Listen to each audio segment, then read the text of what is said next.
नमस्कार, मैं हूं अरुण शर्मा। देश में टीकाकरण से ज्यादा सियासीकरण हो रहा है और वैक्सीनेशन पर तू मैं चल रही है। एक दूसरे पर आरोप प्रत्यारोप लगाए जा रहे हैं। सरकार के पक्ष जो है वो कहते हैं कि हम बहुत बढ़िया काम कर रहे हैं। विपक्ष कह रहा है कि प्रधानमंत्री की कार्यनीति की वजह से ही वैक्सीनेशन की रफ्तार बेहद धीमी है और कोरोना की महामारी आई है। कोरोना को जब इंडियन ट्रेंड कहा गया और इंडियन स्ट्रेन कहा गया तो इसके बाद बहुत सारी बातें ये भी हुई कि ऐसा कह करके देश का अपमान किया जा रहा है और ऐसा न किया जाए। तो उधर राहुल गांधी ने न्यूयॉर्क टाइम्स की एक रिपोर्ट को ट्वीट करते हुए ये जिक्र कर दिया कि देश में जो आंकड़े हैं, वाकई जो सच्चे आंकड़े हैं, हकीकत के नजदीक हैं, उनको छुपाकर हकीकत से कोसों दूर की बात बताई जा रही है। असलियत से बहुत कम डेटा दिया जा रहा है, आंकड़े छुपाए जा रहे हैं और यही उस रिपोर्ट में कहा गया जो न्यूयॉर्क टाइम्स ने छापी है अपने अखबार में कल के अंक में। इसके बाद लगातार अब राजनीति शुरू हो गई है। तो उधर प्रियंका गांधी कह रही हैं कि वैक्सीन पर और कोरोना से लड़ने वाले जो जीवन रक्षक दवाएं हैं, कोरोना से लड़ने में काम आती हैं, उनके ऊपर जीएसटी नहीं लगाया जाना चाहिए, उसे हटाया जाना चाहिए। और दूसरी तरफ एक बात का है कि अब प्राइवेट हॉस्पिटल जिस तरीके से मनमानी वसूली कर रहे हैं, उसको लेकर तमाम राज्य सरकारें सख्त एक्शन लेने की बात कर रही हैं, ऐसा ऐलान कर रहे हैं। और इसी कड़ी में हरियाणा में भी हरियाणा विधानसभा के अध्यक्ष ज्ञानचंद गुप्ता सामने आए, प्रेस कॉन्फ्रेंस करी और खबरफास्ट से भी खास बातचीत में उन्होंने कहा कि जो निजी अस्पताल अवैध वसूली कर रहे हैं, कोरोना के इस काल में मरीजों को लूट रहे हैं, वो गलत है। ऐसा करने वालों पर कार्रवाई करनी चाहिए। अब हो रही है कि नहीं हो रही है तो कितनी हो रही है और कितनी होनी चाहिए, वो तमाम सारी चीजें जो है वो चर्चा का विषय हो सकती हैं या उसको आप अपने आसपास देख सकते हैं। लेकिन आज सवाल आपका में जो हम बात करने जा रहे हैं, बड़े महत्वपूर्ण सवाल आज खबरफास्ट उठा रहा है। इसके अलावा आपके मन में भी काफी सवाल आ रहे होंगे, उनके बारे में भी आप बात कर सकते हैं, अपने सवाल को रख सकते हैं। तो वैक्सीनेशन की कमी कब पूरी होगी, सबसे बड़ा और पहला सवाल। वैक्सीनेशन पर यह देरी जो है वो क्यों हो रही है, ये दूसरा महत्वपूर्ण सवाल है। क्या वैक्सीनेशन पर विपक्ष जो है वो राजनीति कर रहा है या विपक्ष अपना काम कर रहा है, ये तीसरा महत्वपूर्ण सवाल। और क्या टीके की कमी से कोरोना को हिंदुस्तान हरा पाएगा, ये तमाम वो महत्वपूर्ण सवाल हैं जो आज खबरफास्ट उठा रहा है। सवाल आपका के इस मंच पर, और ये मंच खुला है आप लोगों के लिए भी। जुड़े, अपना फोन उठाएं और इनमें से किसी भी नंबर पर आप हमें टेलीफोन करें। हमारे टेलीफोन नंबर आपकी टेलीविजन स्क्रीन पर फ्लैश हो रहे हैं, इनमें से किसी भी नंबर पर आप हमें फोन करें, तुरंत फोन करके अपनी बात रखें, बताएं कि आपके आसपास आप क्या देख रहे हैं। वैक्सीनेशन का जो कैंपेन चल रहा है उसमें कितनी ढीला ढाला रवैया उसमें देखा जा रहा है। दूसरी तरफ सरकार को क्या करना चाहिए, कौन सी नीति अपनाई जानी चाहिए, और क्या लगता है आपको कि सरकार वैक्सीनेशन पर जो नीति होनी चाहिए उससे क्या भटक रही है। ये वो तमाम सवाल, आप भी हमारे साथ जुड़े, अपना सवाल उठाएं, अपनी राय रखें, इस मुद्दे के साथ जुड़ करके अपना पक्ष जो है वो आप रख सकते हैं। आज इस कार्यक्रम में, सवाल आपका के इस कार्यक्रम में हम बात इसी विषय पर करेंगे।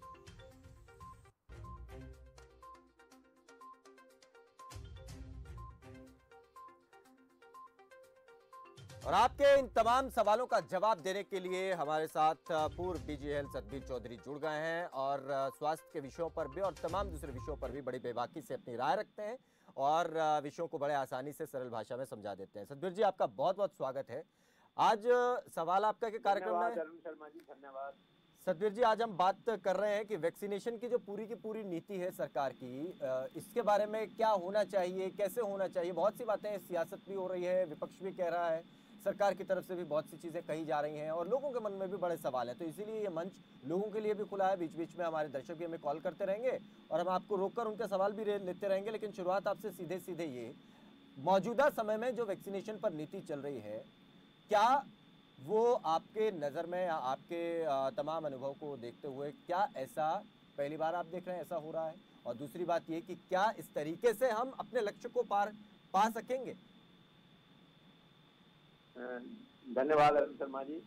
देखो, पहली बात तो ये है कि ये बीमारी नहीं है, इसमें प्लानिंग रोज रोज बदलने की, रोज रोज को सोचने की जरूरत पड़ती है। हाँ। कुछ तो गलतियां केंद्र सरकार से हुई हैं, लेकिन जब तक केंद्र सरकार अपनी गलती मानेगी नहीं या रियलाइज नहीं करेगी ये हमारी चूक हुई है, तब तक वो उसका उपचार नहीं कर पाएंगे। पहली बात तो ये। पहली गलती तो ये हुई कि जब कोरोना पीक पे था तो top leadership, prime minister, home minister, हम जानते हैं सब अच्छी तरह से, इंदिरा गांधी और संजय गांधी के बाद अब होम मिनिस्टर और प्राइम मिनिस्टर की जोड़ी ऐसी आई है कि फैसले जो है ना एक लेवल से लिए जाते हैं। तो अगर वो दोनों जाके बंगाल में जाकर के बैठ जाएंगे या उनके पास समय नहीं होगा वो क्रूशियल 10 दिन में, तो उससे थोड़ा सा नुकसान हुआ है। मैं ये नहीं कहता वहां से टेलीफोन से फैसले नहीं हो सकते, चीजें नहीं हो सकती, लेकिन थोड़ा नुकसान हुआ है उसके कारण, लेकिन उसको सुधारा जाना चाहिए। जो नुकसान हो गया, उस समय इतनी रैलियां, रोड शो नहीं होने चाहिए थे। जो हो गया, आगे उस पर उपचार करना है। दूसरी, वैक्सीनेशन, इसमें कोई शक नहीं है, जनवरी फरवरी में इनको लगा कि अब शायद हमें वैक्सीनेशन लोग लगवा भी नहीं रहे, शायद मारामारी ना हो, लेकिन जैसे ही केस बढ़ने शुरू हुए लोग आके वैक्सीन लगवाने के लिए आ गए। फिर अब जिसने आज भी 1 मई को जिसने बुक कराया था 18 से 44 साल के बीच के आदमी ने, उसको अभी तक वैक्सीन का स्लॉट नहीं मिल रहा। रोज वो 10-10 बार पिलाते हैं, स्लॉट नहीं मिलता। और विडंबना ये है कि जो गांव के लोग हैं, जो पेरिफेरी के लोग हैं, जो अनपढ़ लोग हैं, उन्होंने तो रजिस्ट्रेशन किया ही नहीं है। रजिस्ट्रेशन उन्होंने किया है जो पढ़े लिखे लोग हैं, कॉलेज के लड़के हैं, शहरी लोग हैं, उन्होंने तो रजिस्ट्रेशन किया हुआ है। वो रोज घूम रहे हैं, हमारी वैक्सीनेशन नहीं हो रही। और जो असली आदमी, जो असली टारगेट ग्रुप है, गाँव का लोग है, रिमोट के लोग हैं, जिनके पास मोबाइल फोन स्मार्टफोन नहीं है, उनका तो अभी रजिस्ट्रेशन ही नहीं हुआ, तो उनको वैक्सीनेशन कब लगेगा? अच्छा, दूसरा एक नया पचड़ा शुरू कर दिया उन्होंने, स्टेट जाकर के ग्लोबल टेंडर करेंगे, खरीदेंगे, सडन चेंज कर दिया। अब ग्लोबल टेंडर कोई 2 दिन में तो खुलता नहीं है, एकदम कोई होता नहीं है, फिर किसी को ऑर्डर नहीं दिए गए, और ये भी नई चीज शुरू कर दी, ये भी गलत थी। तीसरी बात ये कर दी कि वैक्सीन के पैसे लिए जाएंगे। क्यों पैसे लिए जाएंगे? हेल्थ सर्विस स्टेट की जिम्मेवारी है। अब लोग ये कहते हैं कि 6,23,000 करोड़ एनपीए माफ कर दिया जाता है, जबकि हेल्थ बजट सारा 2,30,000 करोड़ रुपए, 2,30,000 करोड़ का सिर्फ हेल्थ बजट है। तो हेल्थ बजट का 3-4 गुना तो वैसे ही राइट ऑफ कर रहे हैं हम, बड़े बड़े बिजनेसमैन का। तो वो जो राइट ऑफ कर रहे हैं उसका 10% हिस्सा भी इसमें अगर हम वैक्सीन खरीदने के लिए लगा दें, ये बड़ी पॉइंट, इसमें पॉइंट है सर, इसमें एक पॉइंट है। और दूसरा, आपने इसका जिक्र कर दिया कि जो वैक्सीनेशन को ग्लोबल टेंडर की बात जहां पर आ गई है और स्टेट्स को कह दिया कि भाई आप अपना वैक्सीनेशन का अपना खुद आप देख लीजिए। और इसी कड़ी में दिल्ली के मुख्यमंत्री ने तो ये बात कह दी कि अगर कल को पाकिस्तान युद्ध छेड़ देता है तो क्या आप राज्य सरकारों को कहेंगे कि आप अपनी अपनी तोप खुद खरीद लीजिए। तो बहुत सारी चीज़ें इस पर हुई हैं, इस पर भी हम बात करेंगे। एक दर्शक हमारे साथ जुड़े हैं, सतबीर जी, करीम खान है हमारे साथ, मध्य प्रदेश से जुड़ गए हैं। करीम, आप जुड़ गए हैं, अपनी बात रख सकते हैं, कोई सवाल हो आपका वो पूछ सकते हैं। सतबीर जी हमारे साथ जुड़े हुए हैं जवाब देने के लिए। करीम जी नमस्कार भैया। जी नमस्कार, बताएं। जी नमस्कार। जी नमस्कार सर, आप बताएं। शर्मा जी, मैं कहना चाहता हूँ, हाँ जी जी, मैं ये कहना चाहता हूँ कि वैक्सीनेशन पे कोई सवाल नहीं है। राजनेता है, वो तो राजनीति करेगा, आप उससे उम्मीद मत करिए कि वो राजनीति नहीं करेगा। रही बात डॉक्टर साहब को, मैं ये कहना चाहता हूँ कि ये जो टीवी चैनलों ने टीवी में दिखा के इसको बीमारी को हवा बना दिया, इससे आदमी भयभीत हो चुका है। और मैं ये कहता हूँ कि इन टीवियों पे अच्छी खबरें दिखाए, मौत के आंकड़े, कोरोना पेशेंट, ये और वो देख के आदमी जब हॉस्पिटलाइज होता है, करीम जी एक चीज, आपकी बात सही है, आपकी बात बिल्कुल सही है कि आपके बात सही है कि मस्तिष्क में नकारात्मकता आती होगी और निश्चित तौर पर आती होगी कि लोगों के मरने की खबरें जब आ रही हैं, कोरोना पॉजिटिव होने की खबरें जब आ रही हैं और आप देख रहे हैं टेलीविजन पर और दिन रात वो खबरें आ रही हैं, पूरी बम्बार्डिंग हो रही है, बमबारी हो रही है खबरों की, तो निश्चित तौर पर एक परेशानी, एक नकारात्मकता जरूर आती होगी। लेकिन आप यकीन मान करके चलिए कि ये हवा बना देने वाली बात नहीं है। अगर ऐसी परिस्थिति ना होती तो शायद ये हवा बनता भी नहीं।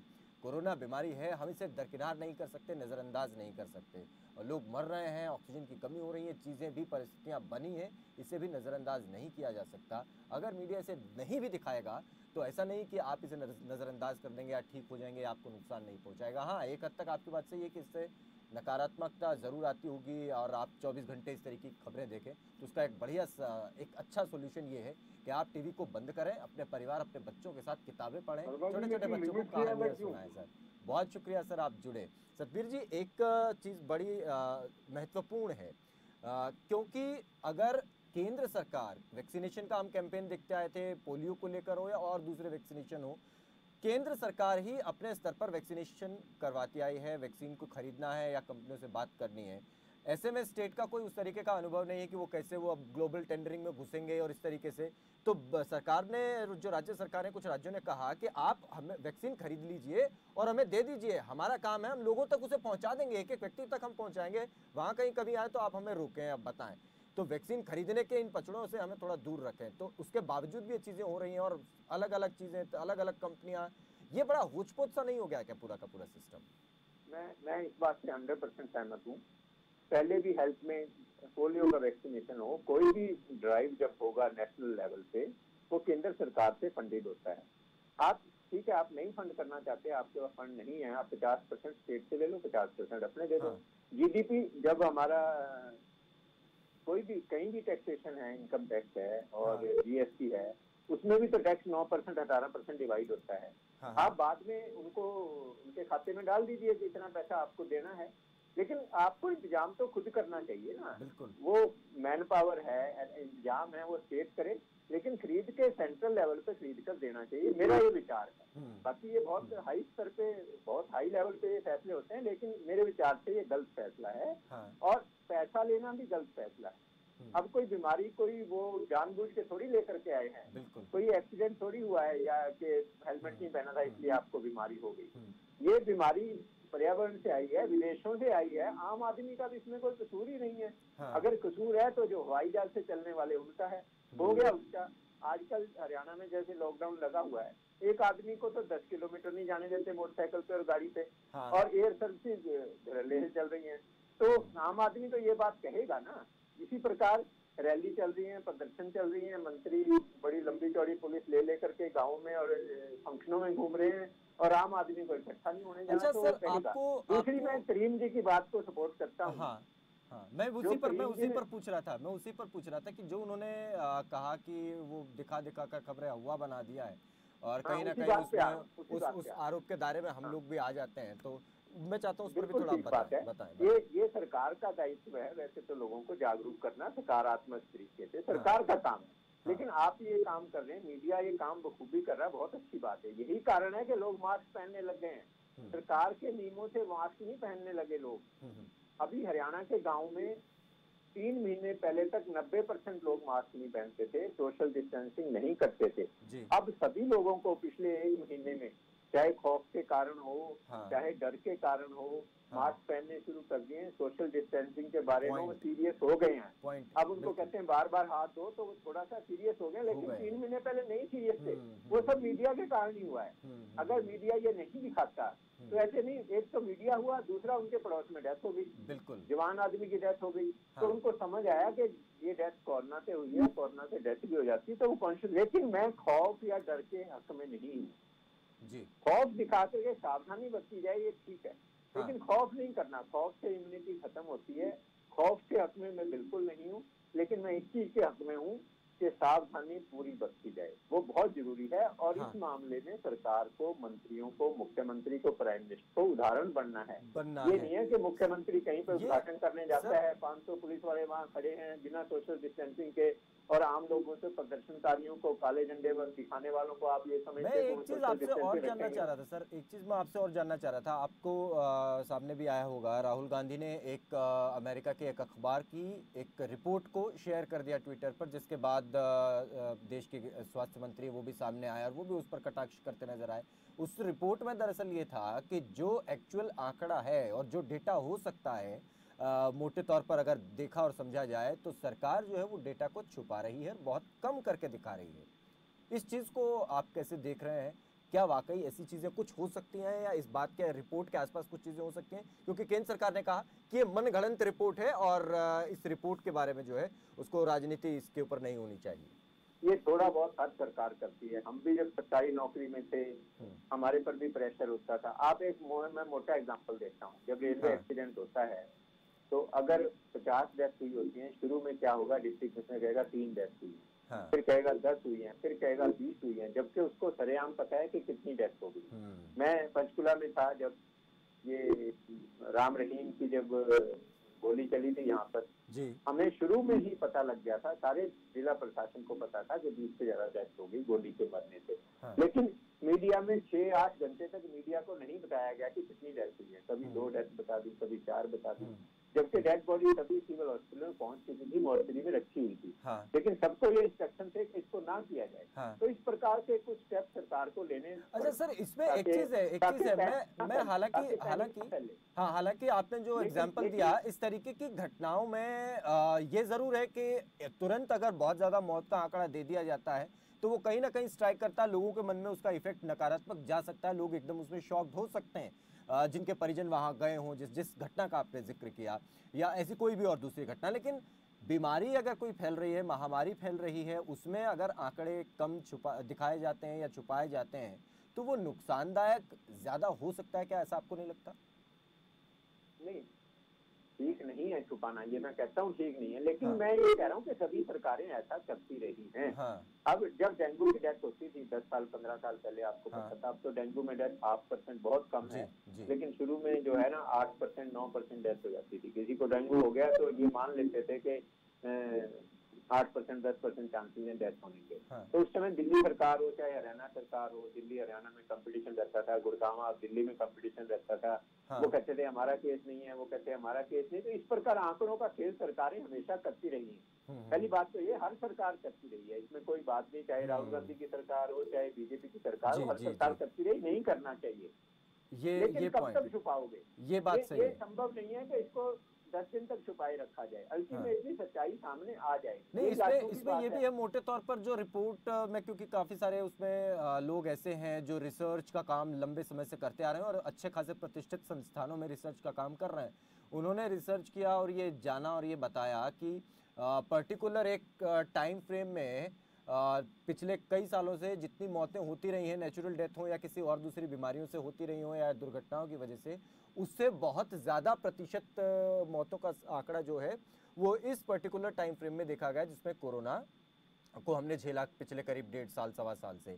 तो ये उसके आधार पर उन्होंने रिपोर्ट तैयार करी और फिर इसको बताया है।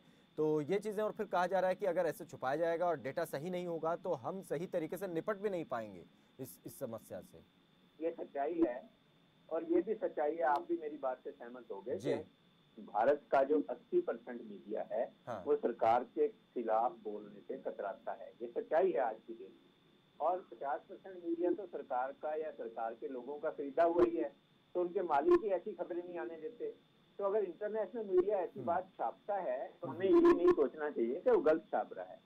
इवन बीबीसी है, CNN है, जो इंटरनेशनल एजेंसी हैं, उनपे भी हरियाणा सरकार का दबाव रहता है, क्योंकि इनका रिपोर्टर तो दिल्ली में बम्बई में ही बैठेगा ना, रिपोर्टर लंदन से तो रिपोर्टर आकर रिपोर्ट नहीं करेगा। उनके जो जमीन लेवल के रिपोर्टर हैं उनपे भी कई तरह के प्रेशर होते हैं, कई तरह की एजेंसीज हैं, कई तरह की और प्रॉब्लम्स हैं, उनको भी थोड़ा डरना पड़ता है। तो अंडर रिपोर्टिंग मैं ये नहीं मानता कि वो रिपोर्टिंग ओवर रिपोर्टिंग होगी। ठीक है, और उसमें ठीक ही होगी, अंडर रिपोर्टिंग के चांसेस कम है, ओवर रिपोर्टिंग के चांसेस मुझे कम लगते हैं। ठीक है सर, आगे एक दर्शक हमारे साथ जुड़ गए हैं, अगर जुड़े हैं तो सर स्वागत है, अपना नाम आप बताएं और अपनी बात रख सकते हैं। माफी के साथ काफी देर नमस्कार, जमशेदपुर से। जी अमित बताइए। हाँ सर, मेरा कहने का मतलब ये है कि अभी केंद्र सरकार और राज्य सरकार दोनों जो है आपका लॉकडाउन लगाते ही चले जा रहे हैं, लेकिन एक बार भी उन शिक्षकों के बारे में नहीं सोच रही है कि 14 महीना से कैसे उनका जीविका चल रहा है। और हम लोगों ने केंद्र सरकार से लेकर राज्य सरकार को पत्र लिखा कि शिक्षक के बारे में कम से कम आप सोचिए। लॉकडाउन लगाते हैं, ठीक है, आप लगाइए, आपको जहां तक उचित हो रहा है लगाइए, लेकिन उन शिक्षकों का क्या होगा जो 14 महीने से उनका समझिए जीविका नहीं चल रहा है, परेशानी में पड़े हुए हैं। देखिए शिक्षक जो होते हैं स्वाभिमान होते हैं, वो भीख नहीं मांगना पसंद करते हैं, लेकिन वो अपना अधिकार तो मांगेंगे ना कि 14 महीना से आप अगर बंद करके रखे गए तो हम शिक्षकों का क्या होगा? क्या आप चाहते हैं कि शिक्षक, ये तो आपको पता है शिक्षक राष्ट्र के निर्माता होते हैं, राष्ट्र का निर्माता जो है वो पूरा जमीन से मिट जाए। ये बात आपकी बिल्कुल सही है अमित, और आप बिल्कुल सही कह रहे हैं कि जो एक शिक्षक का जो वजूद है हम उसे बिल्कुल नहीं नकार सकते, क्योंकि शिक्षक के वजूद पर ही देश का और पूरे समाज का वजूद रहता है।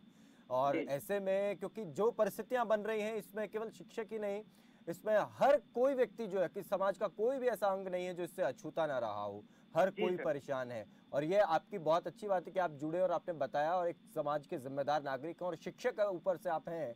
तो मैं सर आपसे यही गुजारिश करूंगा कि आप अपने तमाम ऐसे शिक्षकों का एक ग्रुप बनाएं और सभी मिल करके सोशल मीडिया के माध्यम से या एक ऐसी वीडियो कॉन्फ्रेंसिंग के माध्यम से आप जुड़े और अपने आइडियाज शेयर करें और अपने उन तमाम स्टूडेंट्स को भी जोड़ें जो जुड़ सकते हैं। और मैं ये भी मानता हूं कि बहुत दूर दराज के बहुत लोग या बहुत बच्चे ऐसे होंगे जिनके पास स्मार्टफोन नहीं होगा, या होगा तो वहाँ इंटरनेट की कनेक्टिविटी नहीं होगी, बहुत सारी ऐसी चीज़ें भी हो सकती हैं। लेकिन जितना हो सके उतना उस हद तक आप लोग पॉजिटिविटी स्प्रेड अगर करते रहेंगे तो अपने शिक्षक के दायित्व को बाखूबी निभाते रहेंगे, और निभा भी रहे हैं, हम ऐसी उम्मीद भी करते हैं। बहुत शुक्रिया अमित, आप जुड़े। सतबीर जी, ये एक बड़ा पॉइंट है, केवल शिक्षक ही नहीं और तमाम हर वर्ग के लोग जो हैं, लॉकडाउन हुआ या कोरोना की वजह से काफ़ी असमंजस की स्थिति है, लोग इन्वेस्टमेंट जो है अपनी करना नहीं चाह रहे हैं, लोग सोच रहे हैं कि पैसे बचा के रख लो, क्या पता कौन सी मुसीबत कब आ जाए, कब क्या ज़रूरत पड़ जाए, तो बहुत सारी चीज़ें हो गई हैं और लोगों के सामने एक असमंजस की चीज़ है। तो क्या ये अब एक लंबे समय तक बने रहने वाली परिस्थिति हो गई है? अमित जी ने बिल्कुल अच्छा पॉइंट उठाया। कोई भी छोटा तबका है, चाहे शिक्षक हैं या कोई दिहाड़ीदार लेबर है या मजदूर है या कोई रेड़ी फड़ी वाला है, अब उनको 3-3 महीने 2-2 महीने अगर कुछ नहीं कमाई होगी तो वो क्या करेंगे? सरकार को इसके बारे में जरूर सोचना चाहिए। अब बड़े बड़े पूंजीपति, उनकी तो आमदनी बढ़ रही है। अभी मैं देख रहा था जो टॉप जो इंडस्ट्रियलिस्ट हैं इंडिया के, वो उनकी तो इनकम बड़ी है, एसेट्स बड़े हैं, लेकिन आम आदमी तो पीछे गया है। पिछले 1.5-2 साल में जिस आदमी का कोई काम ही नहीं हुआ तो वो तो पीछे गया है। इसी प्रकार टीचर्स हों, चाहे कोई हेल्थ वर्कर हो, चाहे कोई आंगनवाड़ी वर्कर हो, उनको सबका सरकार को ध्यान रखना चाहिए। उनको कुछ ना कुछ कंपनसेशन देनी चाहिए, कोई ना कोई अल्टरनेटिव काम उनके लिए सोचना चाहिए। और इसी प्रकार जो मजदूर हैं, दिहाड़ीदार हैं, उनके बारे में डेफिनेटली कुछ ना कुछ करना चाहिए। पिछली वेव में हमने देखा था कि फ्री राशन मिलता था, उनको काफी सारी फैसिलिटीज पिछली बार दी गई थी। इस बार वो उतनी फैसिलिटीज नहीं दी जा रही है, और इस बार जो सोशल ऑर्गेनाइजेशन है वो भी उतना खर्च नहीं कर पा रही है जितना पिछली फर्स्ट वेव में उन्होंने किया था। तो इसके बारे में ज्यादा होना चाहिए, क्योंकि वो परेशान हैं, उनकी परेशानी को कुछ ना कुछ हल सरकार को सोचना चाहिए, सामाजिक संस्थाओं को भी सोचना चाहिए। अब एक ऐसे अगले पॉइंट पर चल रहे हैं सर, और मैं जानता हूँ, समझता भी हूँ कि भविष्य को तो कोई भी नहीं बता सकता कि आगे क्या होने वाला है या क्या हो सकता है। तो मौजूदा जो परिस्थितियां हैं, एक आकलन अगर मैं चाहूँ अपने अनुभव के आधार पर अगर आप बता सकें या थोड़ा समझा सकें। तीसरी लहर की बात हो रही है, बच्चों के ऊपर इफेक्ट होगा ऐसा भी कहा जा रहा है, लेकिन हमारी तैयारियां हमने देख लिया है इस दूसरी लहर में ही हम किस हद तक तैयार थे, और अभी भी हम अगर आज से भी तैयारी शुरू करें तो तीसरी लहर आने तक हम उतने संसाधन नहीं जुटा पाएंगे कि हम अपने हर बच्चे को सुरक्षित महसूस करवा सकें या उसके लिए हर वो सुविधा रख सकें जो उससे ज़रूरत पड़ेगी मुसीबत के समय में। तो इन सब परिस्थितियों को आप आने वाले समय में कैसे देख रहे हैं और क्या हो रहा है किस गति से और क्या होना चाहिए, इसको आप थोड़ा समअप कर सकें तो फिर हम अंत की तरफ बढ़ेंगे। तीसरी लहर 3 चीजों पे डिपेंड करती है। पहली बात तो सरकार कैसे बिहेव करती है, आगे वैक्सीनेशन कैसा होता है। दूसरी बात लोगों का बिहेवियर कैसे होता है, लोग मास्क पहनते हैं, सोशल डिस्टेंसिंग रखते हैं। अब तो फियर है, टेरर है, लोग मास्क भी पहन रहे, सोशल डिस्टेंसिंग नहीं कर रहे। तीसरा, वायरस म्यूटेशन कितनी करता है। तो 3 चीजों पे सारा दारोमदार है। तो वायरस कितनी म्यूटेशन करेगा, कब करेगा, कहना बहुत मुश्किल है। अगर वायरस ही म्यूटेशन कर गया, अपना रूप बदल गया, तो इसको बचाना ज्यादा मुश्किल है। ये पहली बात। दूसरी, सरकारें क्या करेंगी, वैक्सीनेशन में क्या करेंगी और उनका व्यवहार कैसा रहेगा, वो भी अनप्रिडिक्टेबल है। तीसरी, लोग डिसिप्लिन का पालन करेंगे ना करेंगे, ये तीनों चीजें अनप्रिडिक्टेबल हैं। इसलिए ये बताना बहुत मुश्किल है तीसरी वेव आएगी नहीं आएगी, आएगी तो कितनी सीवियर होगी, ये कहना बहुत ज्यादा मुश्किल है। लेकिन ये पक्की बात है कि अगर तीसरी वेव आएगी तो वो और नीचे जाएगी, 18 साल से नीचे के लोगों को इफेक्ट करेगी। इसका एक कारण ये है कि जो उससे ऊपर के जो लोग हैं, महीने 2 महीने में उनकी काफी परसेंटेज लोग जो है ना इम्यूनाइज हो चुके होंगे बिकॉज ऑफ वैक्सीनेशन। तो इस बार जो यंग लोगों को अटैक हुआ है, इसका कारण यही है कि 45 से ऊपर के जो लोग हैं उनके काफी लोगों को वैक्सीनेशन हो चुका है, और काफी लोग ज्यादा डरते हैं क्योंकि पिछली वेव में एल्डरली लोगों की डेथ ज्यादा हुई है। तो एल्डरली लोग ज्यादा प्रिकॉशन लेते हैं। जवान आदमी को नौकरी के लिए, निकलना, परिवार पालने के लिए, कई कारणों से बाहर निकलना ये पॉइंट है।